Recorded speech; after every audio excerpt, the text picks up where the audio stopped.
안녕하세요. 저는 사람의 겉모습보다 내면이 훨씬 더 중요하다고 생각하는 40대 초반 여자입니다. 저희 남편은 겉보기엔 남들과 조금 다르지만 세상에서 둘도 없는 정말 좋은 사람이에요. 하지만 그런 남편과 결혼을 하기 위해 정말 많은 고난이 있었답니다. 저는 오늘 저와 남편의 험난했던 그 시간들에 대해 얘기해 보려고 합니다. 잘 들어주셨으면 좋겠습니다. 저는 어렸을 때부터 포도 농사를 하시는 부모님과 함께 시골에서 살았어요.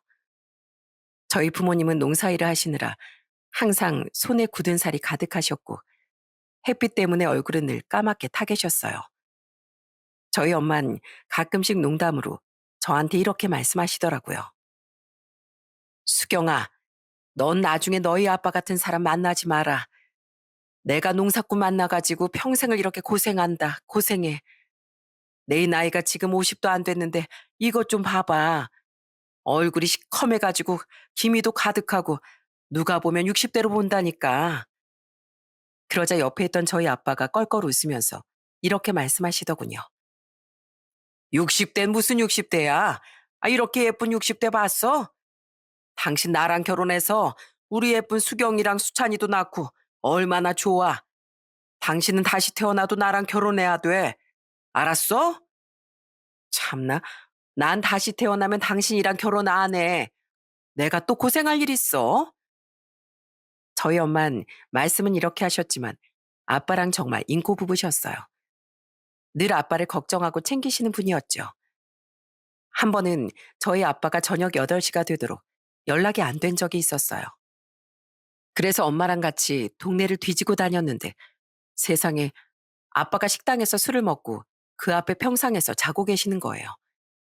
저희 엄만 아빠의 등짝을 찰싹찰싹 때리면서 이렇게 말씀하시더라고요. 아이고, 이 양반아. 술 먹고 여기서 뭐 하는 거야? 여기서 누워서 자다가 얼어 죽을 일 있어? 정신 차리고 집에 가게 빨리 일어나. 그러자 아빠는 쭈뼛쭈뼛 일어나시더니 저랑 엄마를 따라오시더라고요. 그러자 엄마는 느릿느릿한 아빠를 보고 이렇게 소리치셨어요. 아, 진짜? 안주로 거북이를 잡아먹었나? 왜 이렇게 느려? 감기 걸리니까 빨리빨리 뛰어와. 당신 감기 걸리면 또 나만 고생이잖아. 으이구, 나 감기 걸릴까봐 걱정해 주는 것 좀 봐. 당신 걱정 안 하게 내가 집에 가자마자 따뜻한 물로 샤워하고 푹 잘게. 그럼 됐지? 되긴 뭘 돼. 술이나 작작 마셔. 오늘처럼 추운 데서 자빠져 자지 말고. 저희 엄만 말씀이 조금 거칠었지만 아빠가 그걸 또 다 받아주는 성격이라서 죽이 정말 잘 맞았어요. 저는 엄마 아빠가 서로를 정말 사랑하고 있구나 하고 생각했습니다. 그 후 시간이 흘러 저는 대학에 들어가게 되었어요. 제가 어릴 적부터 공부를 잘했기 때문에 저희 부모님은 제가 의사가 되길 바라셨지만 저는 약사가 되고 싶어서 약대에 들어갔습니다. 그렇게 대학을 다니던 중 20대 초중반에 운명적으로 지금의 남편을 만나게 되었어요. 당시 제 친구가 남자친구가 있었는데 셋이서 밥 먹기로 한 자리에 남자친구의 친구를 데리고 온 거예요. 저는 그때 만나는 남자도 없었지만 연애는 약사 면허를 취득한 후에 하려고 했기 때문에 처음엔 별 생각이 없었습니다. 그래서 그냥 편하게 넷이서 수다를 떨며 밥을 먹었죠. 도연 오빤 전기 쪽 일을 하신다고요? 우와, 아, 그거 되게 위험한 거 아니에요? 위험하긴 한데 안전수칙 잘 지키면 괜찮아요. 그래도 나름 전문 기술이 있어야 되는 거라 저는 제 직업에 만족해요. 이것도 아무나 못하는 거잖아요. 그럼요. 전 무서워서라도 못할 것 같은데요. 그런 것도 할 줄 아시고 진짜 대단하시다. 그런데 그렇게 얘기를 나누고 있던 중 갑자기 식당 안에서 쿵 하는 소리가 들렸습니다. 고개를 돌려보니 어떤 할머니가 바닥에 쓰러져 계시고 그 딸로 보이는 사람이 옆에서 발을 동동 구르고 있더군요.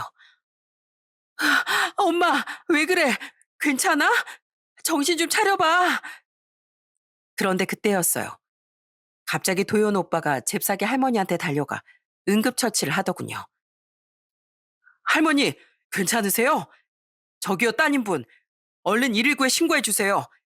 제가 구급차 올 때까지 어떻게든 해볼 테니까 얼른 신고하시라고요. 도연 오빤 땀까지 뻘뻘 흘리면서 할머니한테 심폐소생술을 하더군요. 옆에서 모든 사람들이 발을 동동 구르며 그 장면을 지켜봤습니다. 그리고 구급차가 오기 직전 할머니가 기적적으로 의식을 되찾으셨어요. 할머니의 딸은 눈물을 펑펑 흘리며 할머니한테 안기더군요. 엄마, 괜찮은 거야? 이제 정신이 들어? 나 엄마 때문에 심장 떨어지는 줄 알았잖아. 그러더니 딸이 도연 오빠한테 고개를 꾸벅 숙이며 이렇게 말하더군요. 정말 고맙습니다. 그쪽 분이 아니었으면 저희 엄마 정말 큰일 날 뻔했어요. 저희 엄마 살려주셔서 정말 감사합니다. 주변에 있던 식당 손님들은 박수를 치며 기뻐하더군요. 저는 순간 무슨 영웅을 본 줄 알았어요. 솔직히 망설임 없이 사람을 구하는 그 모습에 반했던 것도 사실입니다. 저는 그 이후 친구를 졸라서 도연 오빠를 몇 번 더 만났어요. 그리고 어느새 도연 오빠는 제 남자친구가 되었죠. 그 후 저는 남자친구와 연애를 하며 약사 면허를 따 약국에 취업도 하게 되었습니다. 그런데 남자친구는 첫인상처럼 정말 좋은 사람이더군요. 한 번은 제가 몸살기가 있는 상태로 출근을 한 적이 있었는데 남자친구가 제가 일하는 약국까지 찾아왔더라고요. 어? 오빠, 여긴 어쩐 일이야? 아니, 너 오늘 몸이 안 좋다길래 괜찮은가 보러 왔지. 밥은 먹었어? 약은? 몸살 약은 챙겨 먹어야 되는 거 아니야? 오빠, 내가 약사인데 약은 내가 알아서 잘 먹지. 큰 병 걸린 것도 아닌데 그거 걱정돼서 여기까지 온 거야? 으이그, 여기 올 시간 있으면 집에서 좀 쉬지 그랬어. 안 그래도 힘들게 일하는 사람이 왜 내 걱정만 하고 그래? 남자친구는 밥 먹을 때도 항상 제 위주였습니다. 제가 매운 음식을 엄청 좋아해서 남자친구와 데이트를 할 때마다 매운 음식을 자주 먹으러 갔었어요. 남자친구도 잘 먹길래 당연히 저랑 식성이 비슷한 줄 알았어요. 그런데 하루는 또 저랑 매운 떡볶이를 먹다가 배를 부여잡고 인상을 쓰는 거예요. 제가 어디 안 좋냐고 물어보니까 이렇게 말하더군요. 아니, 사실 내가 매운 걸 잘 못 먹거든. 그런데 너랑 같이 자주 먹다가 이번에 위험에 걸리는 바람에 속이 좀 쓰리네. 뭐라고? 오빠 매운 음식 좋아하는 거 아니었어? 난 오빠도 좋아하는 줄 알고 맨날 매운 것만 먹으러 가자고 한 건데 잘 못 먹으면 나한테 솔직하게 얘기를 했어야지. 괜히 나 때문에 속 버린 거 아니야? 괜찮아. 네가 매운 거 먹으면 스트레스 확 풀린다면서 밝게 웃는 게 너무 좋아 보여서 여태까지 같이 먹은 거야. 내가 그래도 아직 튼튼한데 속 좀 쓰리면 어때? 너 웃는 거 보는 게 훨씬 좋은데 뭘. 하여튼 진짜 못 말려. 배 아픈데 이거 그만 먹고 나가자. 속이 아프면 죽을 먹어야지 떡볶이를 먹고 있으면 어떡해. 남자친구가 저한테 하도 잘해주니까 저는 조금이라도 더 예뻐 보이고 싶더라고요. 그래서 하루는 잘 안 신던 하이힐을 신고 나간 적이 있었어요. 그런데 남자친구랑 같이 계단을 내려가던 중 제가 발을 헛디뎌서 휘청이고 말았습니다. 으아! 제가 계단에 굴러 떨어지던 그때 남자친구가 저를 확 잡아당겨서 다행히 크게 다치진 않았어요. 하지만 저 대신 남자친구가 우스꽝스러운 자세로 넘어지는 바람에 계단 모서리에 허리를 그만 부딪히고 말았죠. 오빠, 괜찮아? 많이 다친 거 아니야? 하지만 남자친구는 손으로 허리를 부여잡으면서도 얼굴은 웃고 있더군요. 괜찮아. 이 정도 가지고 뭘. 그나저나 수경이 넌 다친 데 없지? 하마터면 큰일 날 뻔했는데 그래도 다행이네. 다행은 무슨 다행이야. 오빠 지금 당장 병원 가봐야 되는 거 아니야? 아휴, 내가 진짜 못 살아. 남자친구는 저 때문에 한동안 병원에서 치료를 받아야 했어요. 저는 매번 저만 생각해주는 남자친구가 너무 고마웠어요. 그렇게 5년 정도 연애를 한 후 남자친구와 결혼을 약속하게 되었습니다. 그래서 부모님한테 미리 말씀을 드렸는데 남자친구의 직업을 듣고선 결혼을 심하게 반대하시더라고요. 뭐라고? 전기 쪽 일하는 사람이라고? 안 돼. 평범하게 회사 다니는 사람도 많은데 왜 하필이면 그런 위험한 일을 하는 사람이야? 엄마, 직업이 뭐가 그렇게 중요해요? 서로 좋아하고 사랑하면 되는 거 아니에요? 세상에 평범하게 사무실에 앉아서 일하는 사람만 있는 거 아니잖아요. 도현 오빠 진짜 좋은 사람이란 말이에요. 그러니까 무작정 그렇게 반대하지만 말고 한번 만나보기라도 해봐요. 네? 안 된대도 그러네. 우리가 널 어떻게 키웠는데 그런 변변치 못한 남자한테 시집 보내려고 너 약사 만든 줄 알아? 그러자 옆에 있던 저희 아빠도 한숨을 푹푹 쉬면서 이렇게 말씀하시더군요. 아휴, 네 엄마 말이 맞다. 사람이 결혼을 할 땐 서로 비슷한 조건끼리 해야 되는 거야. 연애는 누구랑 하든 말든 상관없지만 결혼은 잘 따져가면서 해야지. 연애를 5년이나 했다니 그만하면 됐다. 되긴 뭘 돼요. 오빠랑 5년이나 만났는데 이렇게 헤어지라고요? 전 그렇게 못해요. 저 오빠 아니면 안 된단 말이에요. 얘가 왜 이렇게 고집을 부려? 전개하는 사람은 거의 노가다꾼이나 마찬가지야. 너 밖에 나가서 한번 다른 사람들한테 물어봐라. 능력 있는 약사가 노가다꾼이랑 결혼한다고 하면 다 말릴 거다. 너 정도면 선자리도 많이 들어오고 결혼정보회사만 가더라도 능력 있는 전문직 남자들 충분히 만날 수 있어. 그런데 왜 하필이면 노가다꾼이냔 말이야. 아빠, 제가 좋다고 하잖아요. 그거면 되는 거 아니에요? 도대체 뭐가 더 필요한데요? 그러자 이번엔 옆에서 조용히 있던 저희 남동생이 은근슬쩍 제 편을 들더군요. 엄마, 아빠, 그냥 누나가 하고 싶은 대로 해줘요. 누나가 그 형이랑 헤어지고 조건 맞춰서 다른 사람이랑 결혼하면 행복하겠어요? 아, 시끄러워. 넌 네 누나 고생하는 걸 보고 싶어서 그러니? 지금은 서로 좋아하는 마음이 커서 힘들겠지만 시간이 지나면 다 잊혀지게 되는 법이야. 그러니까 고집 부리지 말고 엄마 아빠가 하라는 대로 해. 싫다고요. 저 무조건 오빠랑 결혼할 거예요. 그러니까 저 좀 말리지 마세요. 저는 도저히 남자친구와 헤어지고 싶지 않았습니다. 그래서 부모님을 설득하기 위해 단식 투쟁을 시작했어요. 불효라는 건 알지만 저는 그렇게밖에 할 수 없었습니다. 그러자 저희 엄마가 저한테 음식을 갖다 주면서 이렇게 말씀하시더군요. 너 언제까지 이렇게 고집 부릴 거야? 한두 살 먹은 어린애도 아니고 안 되는 거 안 된다고 인정할 줄도 알아야지. 도대체 왜 안 된다는 건데요? 지금 오빠 직업 하나만 보고 반대하신 거잖아요. 물론 직업이 엄마 아빠 마음에 안 들 수 있는 건 이해해요. 그런데 우리 도현 오빠 정말 좋은 사람이란 말이에요. 항상 나만 바라봐주고 매 순간 남들을 위하는 정말 착한 사람이라고요. 착한 게 밥 먹여주니? 이 세상에 널리고 널린 게 착한 사람이야. 그러니까 제발 고집 그만 부리고 이제 포기해. 포기 못한다면요? 난 엄마 아빠가 허락해 줄 때까지 물 한 모금도 안 마실 거예요. 그러니까 딸 살리고 싶으면 이 결혼 허락해 줘요. 허락해 달라고요. 그런데 자식 이기는 부모는 없다고 제가 며칠 동안 단식 투쟁을 하자 결국 저희 부모님이 얼굴이라도 보게 남자친구를 데려오라고 하더군요. 그래서 처음으로 남자친구를 집에 데려왔는데 저희 엄마가 남자친구한테 이러시더라고요.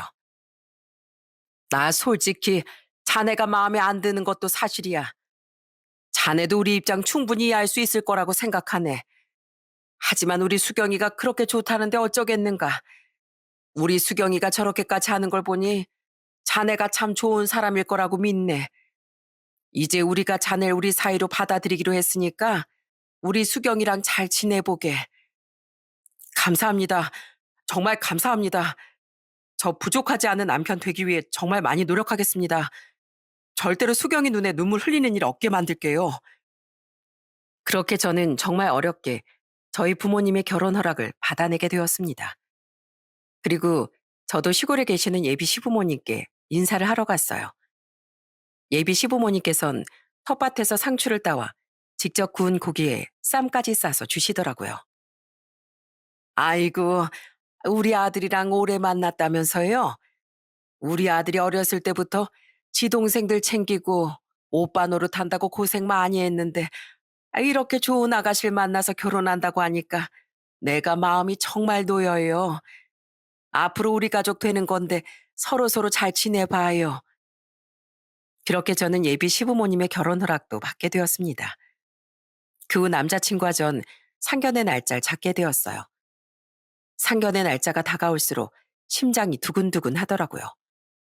하지만 상견례를 정확히 5일 앞둔 그날 생각지도 못했던 비극이 일어나고 말았습니다. 그날은 7월 3일, 아직까지도 그 날짜를 잊을 수가 없어요. 저는 평소처럼 출근할 때 남자친구한테 전화를 했습니다. 오빠, 나 지금 너무 떨려. 이제 상견례만 끝나면 우리 결혼식 올리는 거잖아. 이제 우리 진짜로 결혼하는 거야? 그럼 진짜 결혼하는 거지. 이제 나는 네 남편이 되는 거고 너는 내 아내가 되는 거라고. 말도 안 돼. 내가 드디어 오빠랑 결혼을 하다니. 난 누가 뭐래도 오빠만 있으면 돼. 오빠처럼 듬직한 사람만 있으면 뭐든지 다 이겨낼 수 있다고. 그래, 나도 마찬가지야. 그러니까 우리 너무 긴장하지 말고 좋은 것만 생각하자. 알았지? 알았어. 그럼 오빠, 오늘도 밥 잘 챙겨 먹고 이따가 점심에 연락해. 알았지? 오늘도 화이팅! 그렇게 전화를 끊고 저는 평소처럼 일을 하고 있었습니다. 그런데 이상하게도 점심시간이 한참 지났는데 연락이 안 되더라고요. 제가 전화를 했는데도 받질 않고 문자에 답장도 없었어요. 평소엔 그렇게 연락이 안 되는 사람이 아니어서 너무 걱정이 되었습니다. 그러다가 저녁 늦은 시간 제가 다시 한번 전화를 했더니 남자친구가 아니라 같이 일하는 직장 동료가 대신 전화를 받더군요. 수경 씨, 저 광재입니다. 지난번에 몇 번 같이 뵀었죠? 어? 안녕하세요. 그런데 왜 오빠 전화를 광재 씨가 받아요? 아, 그게 수경 씨, 충격받지 말고 들으세요. 지금 도연이 병원에서 수술받고 나왔어요. 크게 다쳤으니까 얼른 병원으로 와보셔야 할 것 같아요. 저는 그 말에 깜짝 놀라 바로 병원으로 달려갔습니다. 남자친구는 이미 수술을 받고 나와 누워있더군요. 그런데 세상에 두 팔이 있어야 할 자리에 붕대만 칭칭 감겨 있는 겁니다. 도대체 무슨 일인지 알 수가 없어서 저는 광재 씨한테 이렇게 물어봤어요. 광재 씨, 이게 도대체 어떻게 된 거예요? 어떻게 된 거냐고요? 빨리 말씀 좀 해보세요. 네? 그게 사실 아까 낮에 전기 가설 작업을 하다가 점심 먹으러 가기로 했는데 도연이가 끝까지 이것만 하고 간다고 하다가 방심한 끝에 사고가 나버렸어요. 고압선에 감전이 되는 바람에 급하게 병원에 실려왔는데 의사 말이 두 팔을 자르는 수밖에 없다고 하더라고요. 저는 그 얘기를 듣고 너무 큰 충격에 그대로 바닥에 주저앉고 말았습니다. 저는 뭐라고 말을 할 수도 없어 남자친구의 얼굴을 어루만지며 펑펑 울었어요. 그러자 어느새 의식을 차린 남자친구도 조용히 눈물만 흘리더군요. 소식을 듣고 올라오신 예비 시부모님도 거의 혼절하기 직전이었죠. 아이고, 도연아, 팔이 이 지경이 되도록 그래 얼마나 아팠니? 불쌍한 내 아들, 이게 도대체 무슨 일이냔 말이야. 그때부터 남자친구는 눈에 띄게 말수가 없어졌습니다. 그렇게 강했던 사람이 매일 창밖을 바라보며 눈물을 흘리기만 했어요. 제가 직접 음식도 먹여주려고 했지만 먹을 생각을 안 하더군요. 오빠, 제발 이것 좀 먹어봐. 먹어야 회복이 더 빨리 될 거 아니야. 입맛 없어도 딱 한 술만 넘겨주라. 내가 이렇게 부탁할게. 어? 됐어. 나 그냥 이대로 죽을 거야. 어차피 두 팔이 다 없는 상태인데 더 살아서 뭐해. 나 같은 건 이제 할 수 있는 일도 없단 말이야. 무슨 그런 소리를 해. 오빠 옆에 내가 있잖아. 그러니까 너무 좌절만 하지 말고 날 생각해서라도 힘을 좀 내주면 안 될까? 제발 부탁이야. 하지만 남자친구는 삶의 의욕을 잃은 듯 밥도 잘 안 먹고 매일매일 눈물만 흘리더군요. 그러다가 며칠 후 남자친구가 저한테 이런 얘기를 하는 거예요. 수경아, 우리 헤어지자. 나 이 꼴로 더 이상 네 옆에 있을 수가 없어. 그러니까 나 같은 건 있고 너한테 맞는 좋은 남자 만나. 오빠, 그게 무슨 소리야. 나보고 헤어지자니. 나 오빠 없으면 안 되는 거 알잖아. 나한테는 오빠밖에 없는데 무슨 다른 남자를 만나라고 그래. 너도 지금 내 꼴을 보고 있으면 알 거 아니야. 넌 똑똑하고 유능한 약사인데 팔 두 쪽이나 없는 나 같은 남자랑 같이 산다는 게 말이 돼? 나 너한테 짐이 되고 싶지 않아. 그러니까 우리 인연은 여기까지라고 생각하고 그만 헤어지자. 싫어. 나 오빠랑 절대 못 헤어져. 난 오빠가 팔이 없든 다리가 없든 아무 상관없다고. 그러니까 제발 그런 얘기 하지 마. 다신 그런 얘기 꺼내지 말라고.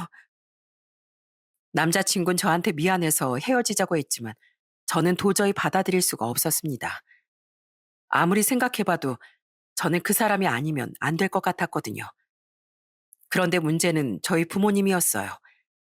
남자친구가 팔이 그렇게 됐다는 걸 알게 된 저희 부모님이 간신히 결혼을 허락했던 걸 번복하시고 다시 반대하기 시작하셨어요. 수경이 너 이번엔 엄마 말 들어. 이번엔 네가 단식 투쟁을 한다고 해도 절대 안 넘어가. 내 눈에 흙이 들어가도 이 결혼 안 되니까 그런 줄 알라고. 엄마, 지난번엔 결혼해도 된다면서요. 그런데 왜 이제 와서 말을 바꾸는 건데요? 네? 그건 네 남자친구가 팔이 멀쩡할 때 얘기지. 세상에 팔이 하나도 아니고 둘이나 없는데 내가 내 딸을 어떻게 그런 남자랑 결혼을 시키니? 너 진짜 엄마 마음 몰라서 그래? 그럼 제 마음은요? 저랑 오빠 마음은 어떻게 되는 건데요? 저 오빠 아니면 절대 안 돼요. 팔이 없으면 어때요? 어차피 제가 돈 벌면 되는데 뭐가 문제냐고요. 그러자 저희 엄만 눈물까지 흘리면서 저한테 애원을 하시더군요. 수경아, 제발 엄마 말 좀 들어주라. 내가 너 힘들게 하려고 이러는 줄 아니? 네가 평생 고생할 거 뻔하니까 이럴 수밖에 없는 거야. 나도 네 마음이 많이 힘들 거라는 거 알아. 하지만 마음의 상처는 언젠가 치유가 되게 되어 있어. 그런데 잃어버린 두 팔은 다시 자라나는 게 아니잖니. 결혼이라는 건 사랑만 가지고 할 수 있는 게 아니야. 현실적인 것도 생각해야지. 너 정말 저런 남자랑 평생 같이 살 수 있어? 같이 살 수 있다고요. 그러니까 결혼한다고 하는 거잖아요. 이 세상에 우리 오빠 말고도 팔이 없는 사람, 또 다리가 없는 사람이 얼마나 많은 줄 알아요? 그 사람들 중에서 결혼해서 잘 사는 사람도 많다고요. 그런데 왜 저는 안 된다는 건데요? 왜 나만 안 되냐고요. 그러자 이번엔 저희 아빠도 크게 화를 내면서 이러시더군요. 박수경, 너 그만 고집 부리지 못해? 안 되면 안 되는 거지. 언제까지 그렇게 억지를 쓸 거야? 우리가 너 괴롭히려고 이러는 줄 아니? 다 너 잘 되라고 이러는 거잖아. 조금이라도 고생 안 하고 편하게 살게 하려고 그러는 거 몰라? 안다고요. 알긴 하지만 제 마음이 그게 아닌데 어떡해요. 수찬아, 너 누나 마음 알지? 넌 처음부터 내가 도현 오빠랑 결혼하는 거 괜찮다고 생각했잖아. 그러니까 네가 누나랑 같이 엄마 아빠 좀 설득해 주라. 어? 제발 수찬아. 저는 그렇게 말하면서 남동생을 바라봤지만 남동생은 고개를 푹 숙이며 제 얼굴을 외면하더군요. 저는 너무나도 절망적인 기분에 하늘이 무너지는 줄 알았습니다. 그 후 제가 몇 번이나 부모님을 설득해 보려고 했지만 전혀 통하지 않았어요. 엄마 맨날 울기만 하셨고 아빠는 술만 드셨습니다. 저 때문에 집안이 완전히 풍비박산 난 거였어요. 솔직히 저도 부모님의 심정을 이해 못하는 건 아니었습니다. 당연히 부모님 입장에선 반대하는 게 맞는 거겠죠. 앞날이 보장되지도 않고 평생 고생길이 뻔한데 어느 부모가 그런 결혼을 시키겠어요? 하지만 전 부모님 가슴에 대못을 박는 걸 알면서도 도저히 남자친구와 헤어질 수가 없었습니다. 그래서 결국 전 장문의 편지를 쓰고 집을 나와버렸어요. 그 편지 내용은 바로 이랬습니다. 엄마, 아빠, 끝까지 속 썩여서 정말 죄송해요. 그런데 아무리 생각해봐도 전 도현 오빠 포기 못하겠어요. 비록 두 팔이 없긴 해도 저한텐 도현 오빠밖에 없단 말이에요. 다시 태어나도 그렇게 좋은 사람은 못 만날 텐데 이번 생에 꼭 제가 사랑하는 남자랑 결혼하고 싶어요. 그러니까 이런 절 용서해 주세요. 효도는 못할 망정 속상하게 해드려서 정말 죄송해요. 그렇게 저는 집을 나와 남자친구와 혼인신고라고 신혼집을 구해 같이 살기 시작했습니다. 남편은 그런 저한테 늘 미안해했어요. 여보, 괜히 나 때문에 가족들이랑 멀어지게 된 것 같아서 정말 미안해. 난 당신이 날 버리고 편하게 살길 바랬는데 아무래도 내가 당신 발목을 잡았나 봐. 그게 무슨 소리야. 발목을 잡기 누가 잡았다고 그래. 난 당신이 두 팔이 없든 두 다리가 없든 아무 상관없었어. 난 당신이라는 사람 자체가 좋았던 거지. 팔다리가 멀쩡해서 좋아했던 게 아니었다고. 그리고 당신 나 약사인 거 몰라? 나 돈도 잘 벌고 약에 대한 지식도 많으니까 당신 보살피면서 항상 옆에서 지켜줄 거야. 당신이 예전처럼 웃을 수 있도록 최선을 다할 거라고. 고마워. 잘난 것도 하나 없는 내가 이렇게 당신을 만난 게 정말 축복이었던 것 같아. 나야말로 당신한테 정말 잘할게. 나같이 보잘것없는 인간 이렇게 받아주고 같이 살아주는 거 내가 정말 평생 보답하면서 살 거야. 그 후 저는 남편과 오순도순 잘 지냈습니다.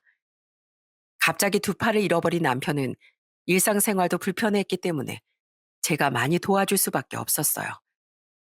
밥 먹을 때도 제가 숟가락으로 떠서 먹여주고 옷 갈아입는 것도 도와줘야 했죠. 여보, 이것 좀 먹어봐. 내가 끓인 소고기 묵국인데 어때? 간이 좀 맞는 것 같아? 이야, 당신 원래 이렇게 음식을 잘했어? 생긴 건 되게 평범하게 생겼는데 진짜 깔끔하니 맛있네. 그래? 내가 그래도 어릴 때부터 엄마 따라서 음식 이것저것 많이 해봤거든. 자, 내가 한 입 더 떠줄 테니까 또 먹어봐. 반찬은 뭐 집어줄까? 김치? 아니면 콩나물 무침? 아이 참, 나 때문에 당신이 괜히 고생이네. 나 혼자 밥 한 숟갈도 제대로 못 먹고 내가 정말 미안해. 또 그런다. 내가 그 미안하다는 소리 좀 하지 말라고 그랬지? 사랑하는 사람한테 밥 먹여주는 게 뭔 고생이라고 그래. 괜히 밥 먹는데 우울한 얘기하지 말고 한 입이라도 더 먹을 생각해. 자, 물 줄 테니까 물도 한 모금 마시고. 알았지?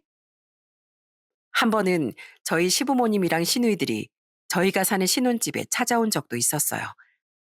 반찬이랑 선물을 바리바리 싸들고 와선 저를 보자마자 한 번씩 안아주시더라고요.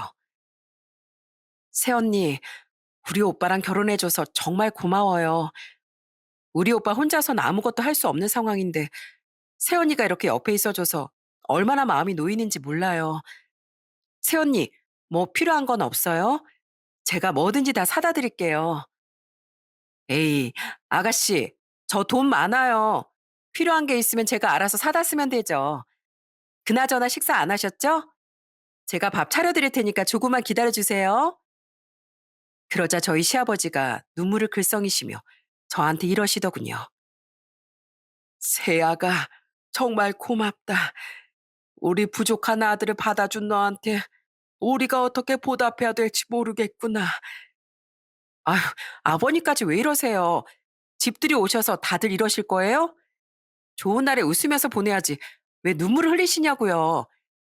저 하나도 안 힘드니까 미안해하거나 고마워하실 필요 없어요. 제가 좋아서 같이 산다는데 저한테 고마울 게 뭐가 있어요. 그날 시댁 식구들이 제 손을 붙잡고 고맙고 미안하다는 얘기를 얼마나 많이 했는지 모릅니다. 저는 그날 눈물을 꾹 참고 밝은 모습만 보여주느라 또 얼마나 힘들었는지 몰라요. 괜히 저까지 울어서 분위기 흐리고 싶진 않았거든요.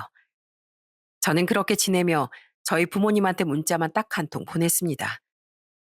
엄마, 아빠, 이거 지금 저희가 사는 집 주소예요. 저 오빠랑 혼인신고도 했고, 이젠 누가 뭐래도 부부예요.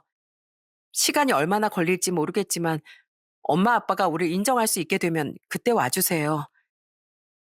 저는 솔직히 저희 부모님이 끝까지 마음을 안 돌릴 수도 있다고 생각했습니다. 부모님이 그렇게 극구 반대하시던 걸 제 고집으로 밀어붙인 거니까요. 하지만 저희 부모님은 제가 집을 나온 지 두 달 만에 결국 저희 남편을 인정하시더군요. 생각지도 못하게 저희 부모님이 저희 집에 찾아오신 거예요. 수경아, 우리 들어가도 되냐? 아빠, 그럼요. 당연히 들어오셔도 되죠. 얼른 들어오세요. 저희 남편도 자리에서 일어나 저희 부모님한테 인사를 하더군요. 어머님, 아버님 오셨어요? 그러자 저희 아빠가 남편의 양 어깨를 묵묵히 바라보시더니 갑자기 눈물을 뚝뚝 흘리면서 남편의 어깨를 어루만지시더군요. 자네, 우리가 정말 미안하네. 내 딸이 자네랑 결혼하는 걸 반대한 건 우리의 욕심이었어. 우리가 자네 사위로 인정해주지 않아 그동안 얼마나 상처 많이 받았는가. 자네도 사돈의 소중한 아들인데 우리가 너무 밀어내려고만 해서 정말 미안하네. 그런데 우린 자네가 이렇게 된 이 상황을 인정하기가 싫었어. 자네가 싫어서 그랬던 게 절대 아니야. 압니다. 전 어머님이랑 아버님이 저희 결혼 반대하신 거 충분히 이해해요. 제가 부모였어도 그랬을 겁니다. 솔직히 저도 수경이랑 헤어지려고 했습니다. 이렇게 못난 제 모습 수경이한테 보이는 것도 싫었고 수경이한테 짐이 되고 싶지 않았거든요. 저는요, 항상 듬직하게 뒤에서 힘이 되어주는 멋있는 남편이 되고 싶었어요. 그런데 솔직히 지금 제 모습이 멋있는 남편하고는 거리가 멀잖아요. 아니야, 전혀 그렇지 않아. 우리 수경이가 이런 힘든 상황도 극복할 정도로 자네 좋아하는 걸 보니 자넨 그 누구보다도 멋있는 사람이 많네. 그런데 우리가 수경이를 좋은 조건의 남자랑 결혼시키고 싶다는 욕심에 두 사람을 갈라놓으려고 했어. 그런데 이젠 그러고 싶지가 않네. 우리 수경이가 좋다는데 더 따질 게 뭐가 있나. 그러자 이번엔 저희 엄마까지 남편의 어깨를 다독이며 이렇게 말씀하시더군요. 강서방, 내가 자네랑 우리 수경이 결혼 반대한 거 사과하겠네. 사실 내가 농사꾼인 우리 남편이랑 결혼하고 나서 평생 농사 지으면서 사느라 고생 많이 했었어.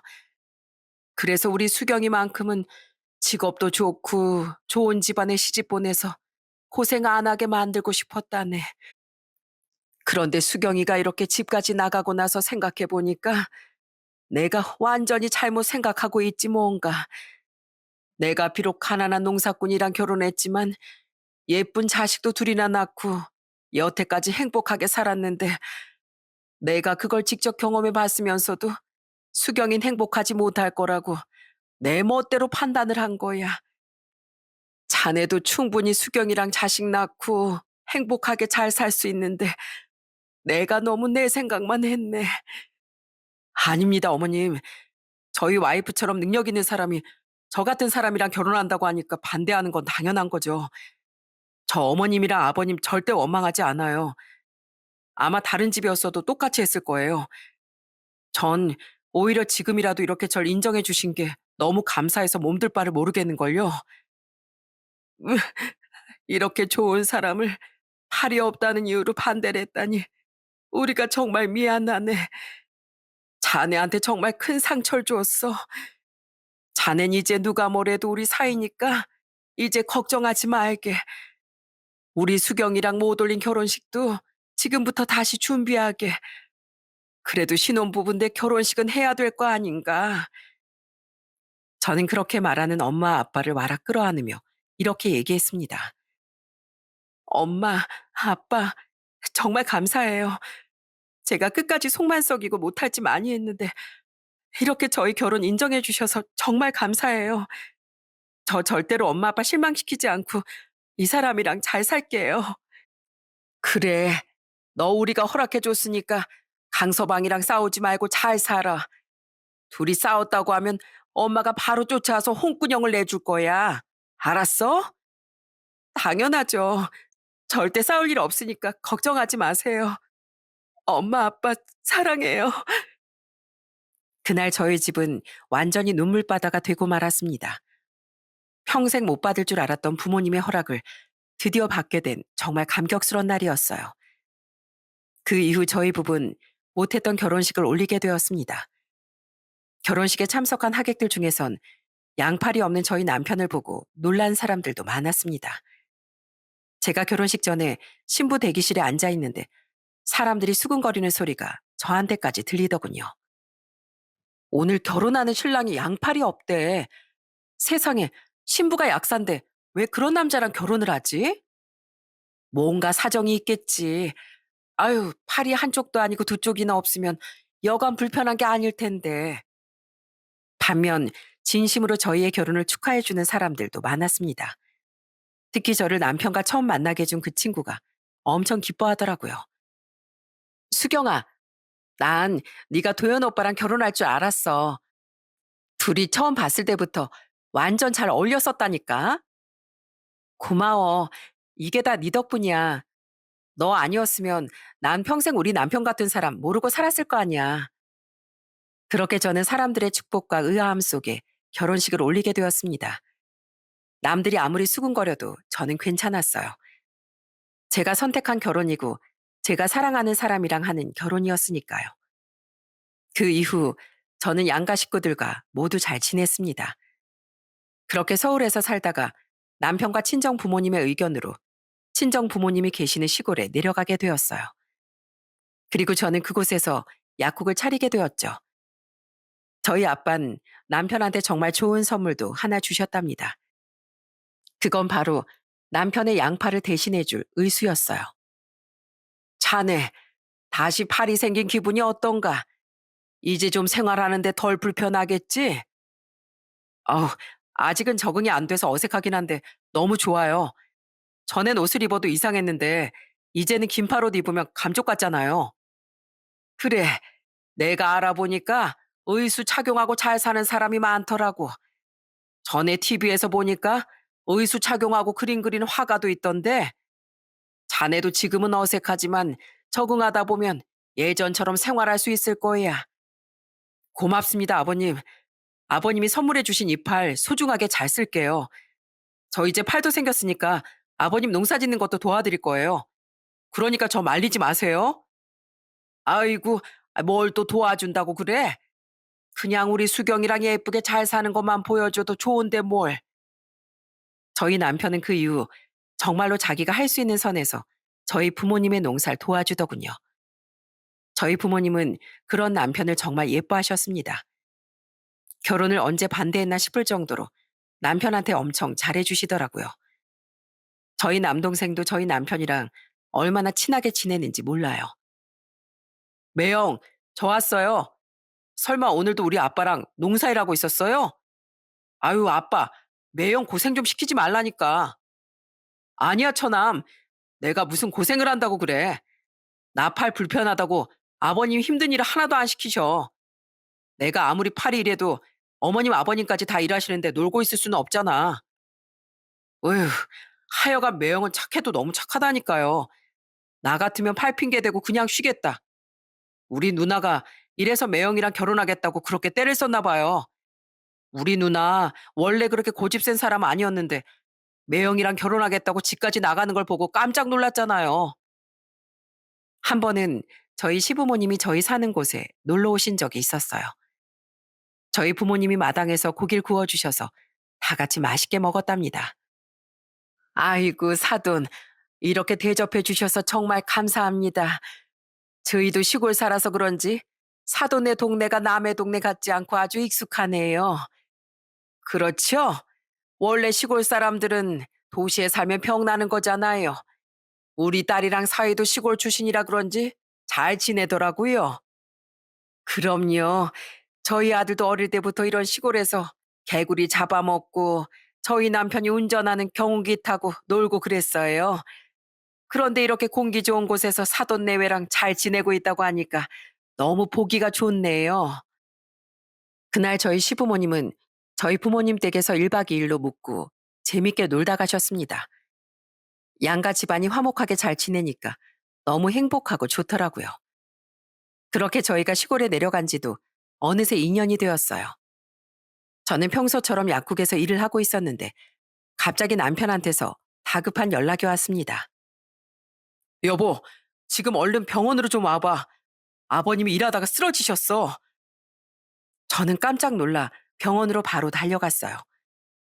가보니까 아빤 기운만 조금 없으시고 멀쩡하시더군요. 제가 무슨 일이냐고 물어보니까 남편이 이러더군요. 아니, 아까 아버님 혼자 농사를 하러 나가셨는데 어머님이 나보고 새찬 좀 갖다 주라고 하셨거든. 그래서 내가 새찬 가지고 밭으로 나갔는데 그 순간 아버님이 비틀거리시다가 바닥에 쓰러지시는 거야. 그런데 아버님이 원래 당뇨가 있으시잖아. 딱 보니까 저혈당 쇼크가 오신 것 같길래 마침 새참에 가져갔던 커피 믹스를 타서 아버님한테 먹여드렸어.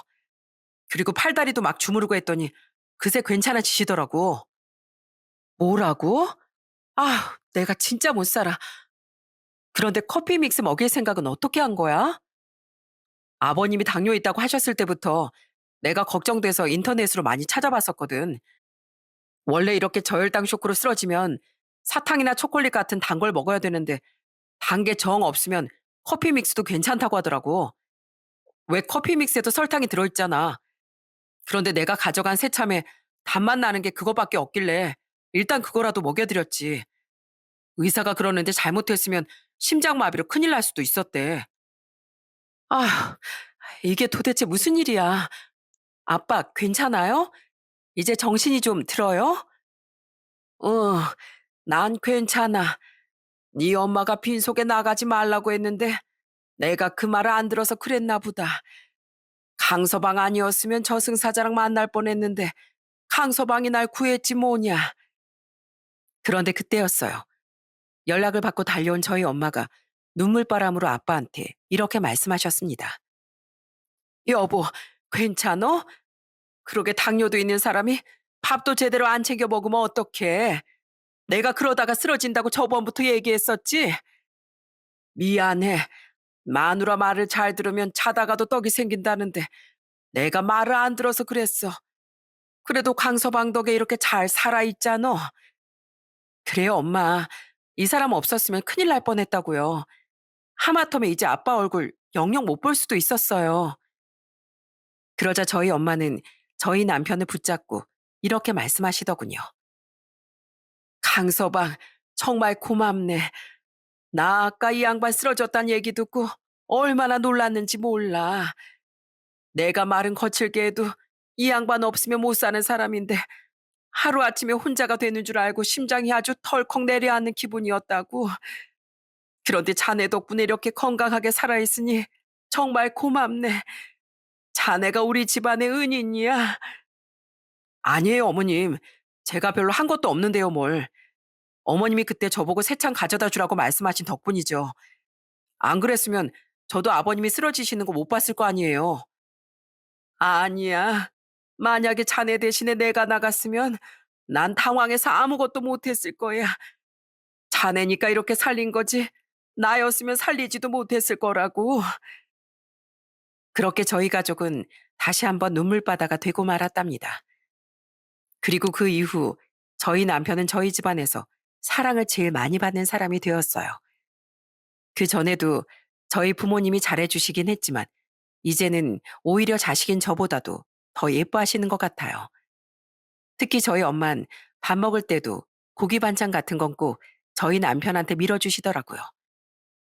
그러자 한 번은 저희 아빠가 이러시더군요.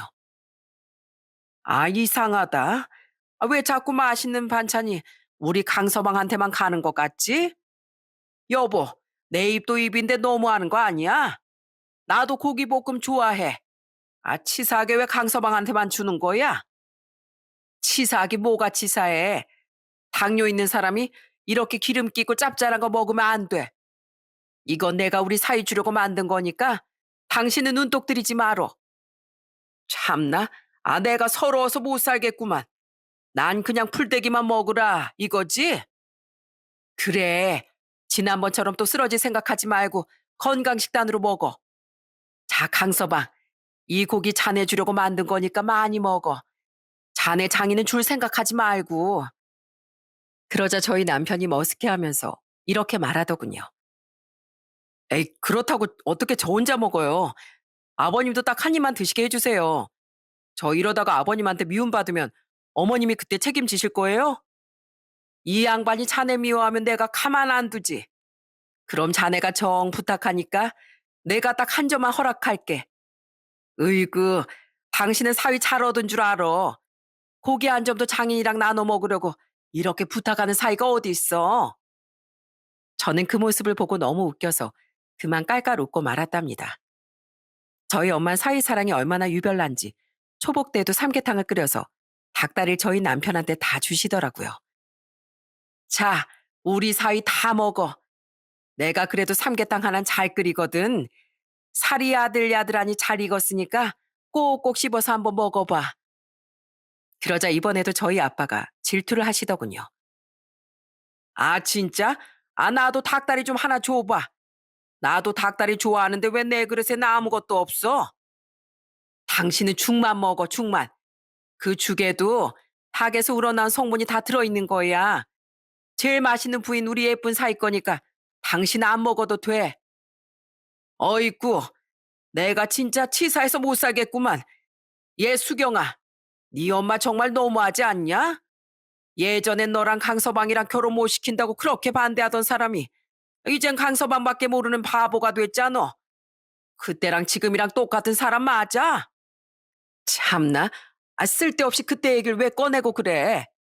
그땐 내가 우리 사이가 그렇게 좋은 사람인지 몰랐으니까 그랬지.